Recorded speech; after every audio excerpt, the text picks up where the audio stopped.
কি হয়েছে? আমাকে এটা বানিয়ে দাও না। কি এটা? বাবুল। বাবলস বানিয়ে দেবো? হ্যাঁ। ঠিক আছে, দিচ্ছি, দাঁড়াও।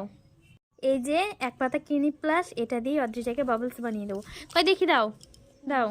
এটা ধরো, ভালো করে ধরো, কোটাটা ধরো, ধরো ধরো, এটা ধরো। এই যে অদ্রিজাকে কি সুন্দর বাবলস বানিয়ে দেবো। এই যে শ্যাম্পুটা দিয়ে দিলাম তো। এবার এর মধ্যে জল দেব, দিয়ে কি সুন্দর বাবলস হবে, দেখবে তুমি।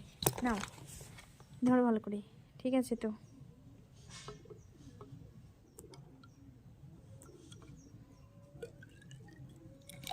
জল দিয়ে দিলাম। এবার হ্যাঁটা লাগাও, যেটা ঘোলাতে হবে, ভালো করে লাগাও।